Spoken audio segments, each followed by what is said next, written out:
In 2015, I came here with my colleagues and we started this research, Talking Houses. We tried to examine, explore the histories of the different buildings in the downtown, public buildings and also private homes. And of course we reconstructed the life stories of those people who use these buildings, who live there. And we tried to connect the micro level of the local history with the macroscopic narrative of the history of Hungary. As a result of this research, which is an interdisciplinary research because music historians, literary researchers were also involved as social historians, and this book came out as a result in last year after 4 years of the first visits to Kőszeg.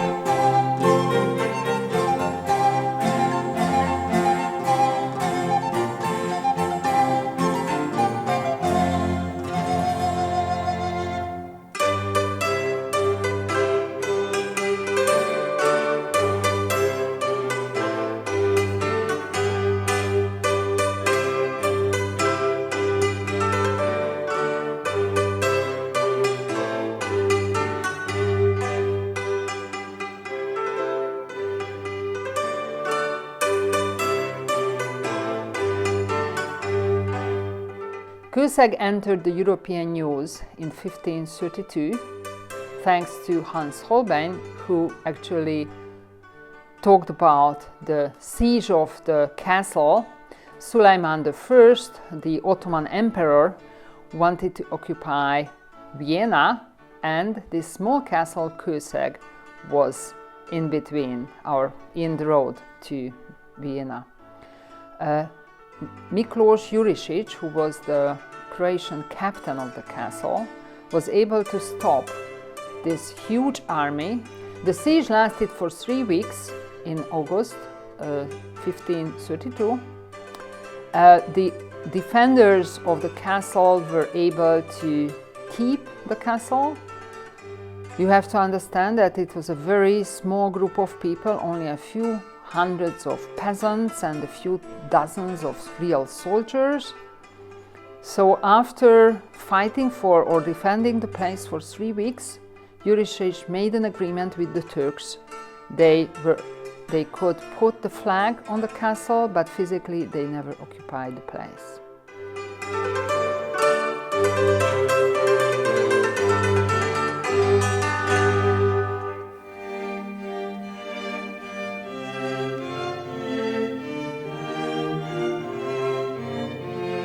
This building was one of the centers of the defensive system of Kőszeg. If you look at the window behind me, you can see it's very small, and the wall looks very old and thick, and the reason is that we are in the old tower of Kőszeg. Most likely it was built originally in the 14th century, and then it survived many centuries, a long time period. By the end of the 18th century, the defensive function was not really important anymore for Kőszeg.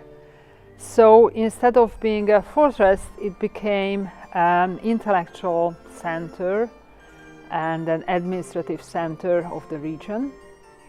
And this building was, this building needed a new function for itself. So there were many ideas. In the 1820s, local people thought about turning this building into a theater, but this plan has never been realized. Then it served as a storehouse for the city. It might be the case, it's not entirely sure, that it was also a prison for a while. But what we know for sure, that after the Second World War, in the 1960s, it became a pub. And lately, during the past few years, we use it, our institution, for important academic events, conferences, lectures, public lectures, and at times we also organize exhibitions at the ground floor.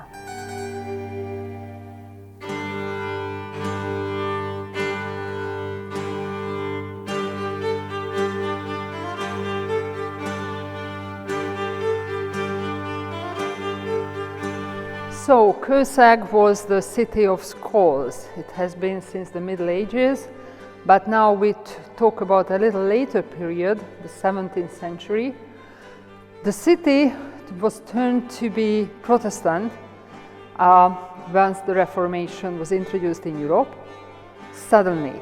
But then Recatholicization was decided by the Habsburg Emperor and the Catholic Church. They decided that Kőszeg should be a center of this Recatholicization, and as we know, religion was spread through education. This building, I think, symbolizes this education of the Catholics because it was established as the center of the Jesuit order in Kőszeg. This was turned to be a school in the second half of the 17th century in 1677, and for 100 years it operated as an important school in the region. The Jesuit period was a founding narrative in Hungarian intellectual life and also in the intellectual life of the city. Important figures served in the Jesuit order here in Kőszeg, who were responsible for renewing the Hungarian language, grammar, literature, and they were in power and they operated here until the dissolution of the Jesuit order in 1777, when Joseph II, as an enlightened ruler, decided to renew the Catholic Church. This is a unique building. It was not only under the control of the Jesuits, but also, after the dissolution of the order, under the control of the Peers, which was another order responsible for education.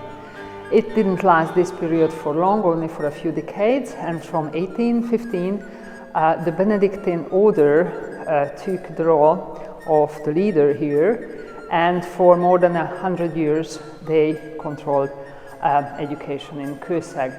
The Benedictines were responsible for a big shift in the history of education here because they renewed the basic teaching positions and roles in the city. The important historical turning point followed after the Second World War, when during the communist regime the historical churches were basically forbidden to operate in Hungary, so the building was taken from the Benedictines, and for long decades it could not serve its basic function or fulfill its basic function. And then lately the Institute of Advanced Studies of Kőszeg took the building, and now it's under construction, it's almost finished, and hopefully this vivid intellectual life which Kőszeg enjoyed for hundreds of years will return to this place.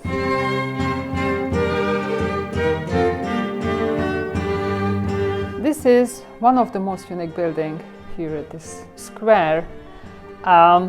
We know about the owners from the beginning of the 18th century, but before we would talk about the older owners of the building, I think it's very important to understand the technique, how it was decorated, I mean the front. It's a very unique technique taken from Italy, and that's the only house in Hungary where they applied. The name is Sgraffitós, and it means that the constructor applied different layers, several layers on the front of the building, and they scrapped the top layer, and that's how finally it was made. Again, Sgraffitós, the Italian name. And the other thing what you can immediately notice when you are standing in front of the building is a Latin citation. It comes from Apostle Paul's letter to the Romans, and I think you should try to translate it for yourself.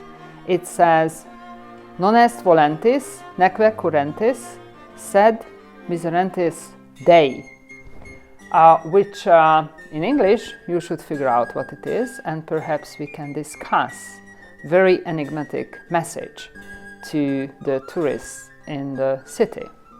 So about the owners, I don't think it makes sense to go into the details. The most important story is that love. It was about love. The owners were surgeons, and beyond that they shared the profession, they shared illegitimate love stories, one after the other. A pattern was that they were interested in the neighbor's wife. Sometimes they made kids, sometimes just without kids they had love affairs. So that's what we know for sure.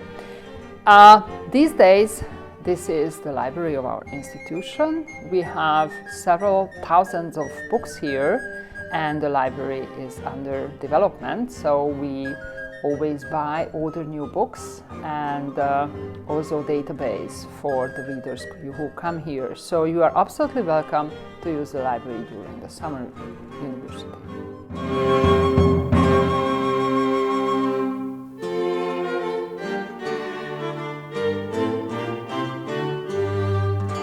You can see the name of Sigray here, who died at a very young age, the age of 31, which is unusual even by the standards of the 18th century.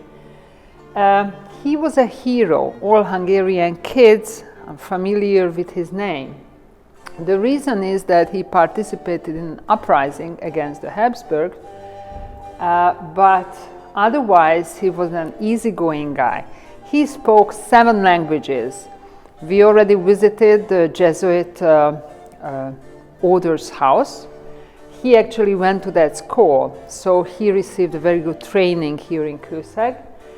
And as a young person, he visited Vienna very often, and he was very well known for his love life. He had many lovers, and he just enjoyed his life and friends.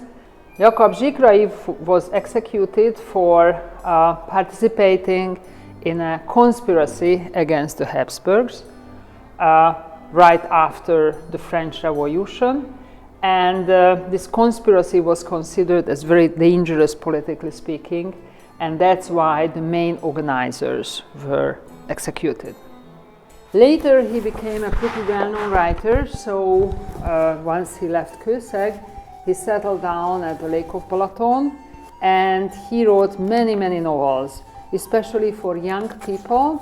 He was very popular as a writer of the youth. This is an ad from the local newspaper Kőszeg and its environment, an ad which was done by a young Hungarian man. He was an ex-student just out of the university because his father denied to pay off his bills, and he decided to come to Kőszeg and open a graphologist office. And he happened to find a place here in this building. The third person I would mention here in this building is a spy. Perhaps the most exotic life story is hers.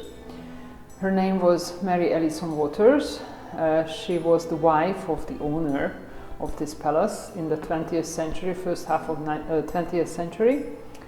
And she spied for the Brits during the Second World War, and at a certain point she returned to Hungary as a person who smuggled letters, secret letters, when the English Secret Service tried to make connections with the Hungarian opponents of Horthy and Nazi Germany.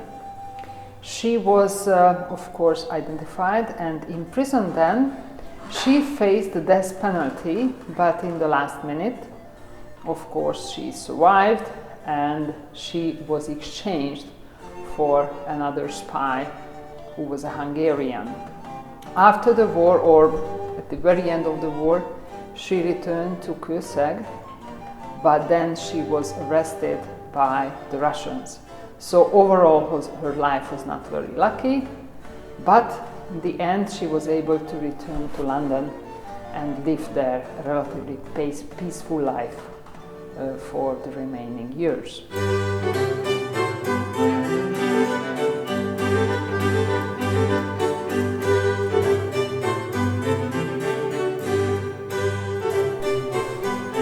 This palace is very important for us, for people who live in Kőszeg and for also those who work in the institution, because this belonged to two families, the aristocratic Festetics family and the Csernál.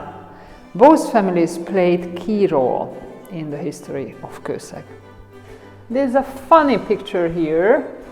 It was taken from Vienna, most likely by a maid of the Czernál family, sometime during the 1870s or 80s. There is a little poem which in German, which explains the picture itself. This is a caricature. It's a fun, they are making fun of the Industrial Revolution through an age-old dream, how old women can be turned into young. This is a machine, old women are put into the machine and they come out as beautiful young ladies. It's an irony about the technical revolution. Kőszeg is well known for her wines, and this was especially true in the 18th century and before that. So when this palace was renovated in the 1770s, in Kőszeg, vineyards were very famous, and the training of the wine was one of the most important activity of the city's inhabitants. This picture, this fresco on the ceiling, seen from the Old Testament. Moses sent his spies to Canaan, and they were ordered to detect actually the country or that territory. They came back, they returned with this huge grape, which of course the message is that Canaan was a very rich country. This is the most important room of the palace. All the walls were very richly decorated. Unfortunately, most of the paintings were repainted during the socialist time period, when the whole palace was cut into small pieces and people just used it differently from the original historical functions, of course. But in this room you can find a beautiful picture of a bird. This motif is pretty widespread in Kőszeg, so in different palaces in the downtown you can identify the same exact motif.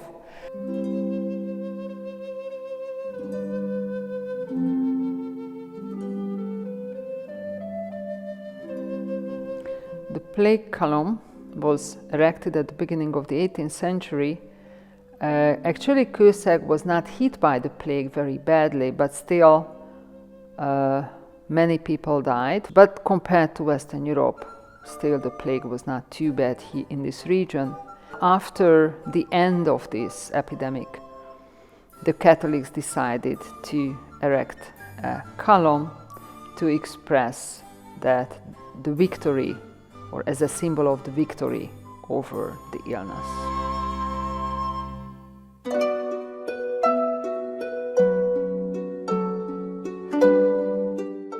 This behind me is a wonderful building erected in the middle of the 19th century. This is a synagogue, the Synagogue of Kőszeg, closely attached to the community, the Jewish community here in the city. Well, we could begin the story in the Middle Ages, but now I would rather just talk about the last 150 years, roughly. In 1798, a very important figure, representative of the Jewish community of the city, was born here in Kőszeg. His father moved from the neighboring Lakompak here. He wanted to make a bigger career as a Jewish merchant than it was possible in Lakompak. That's why he moved to Kőszeg. The Jewish community contributed to the civilization and economic development of the city to a great degree in the first half of the 19th century and also in the later period. Fülöp Sej was responsible for the synagogue. He was able to finance the construction of the building itself, and he also gave money for other purposes here in Kőszeg. So the Jewish community and the city in parallel was developing for decades. Without going into all the details, the tragic end of this coexistence of the Hungarians, the Germans, the Croats and the Jews here ended during the Second World War, especially after the German occupation of the country during the spring of 1944, when the Jews were deported and tragically they were moved to Auschwitz. The last rabbi of Kőszeg also died in Auschwitz, and we know about the details of his family life from his son, who came back to the city and visited his father's last home here, and the remainings of the Jews. This belongs to them. I mean, this wonderful building. Hopefully it will be reconstructed soon.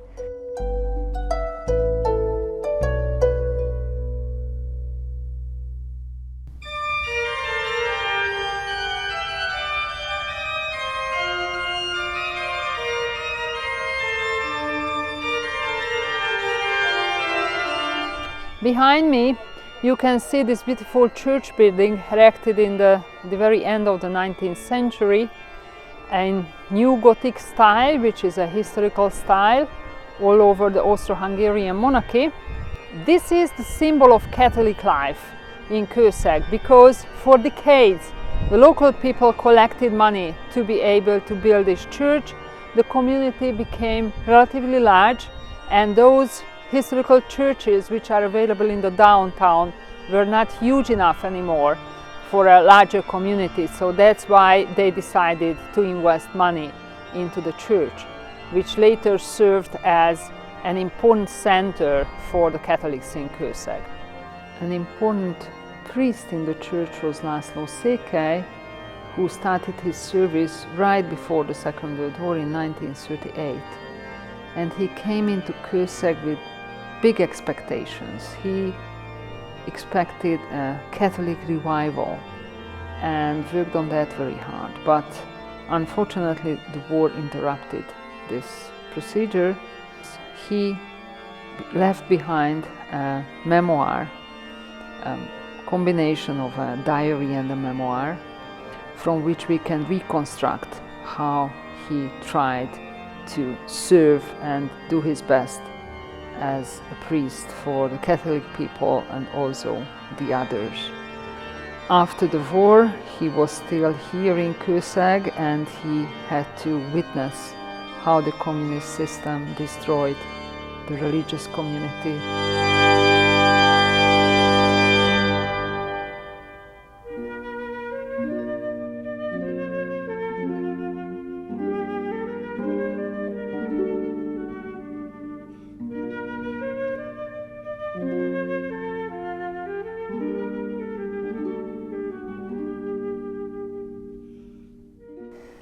Sándor Szemző built this house, and this is very unique for the downtown because this is the only Jugendstil house in Kőszeg, at least in this very small circle.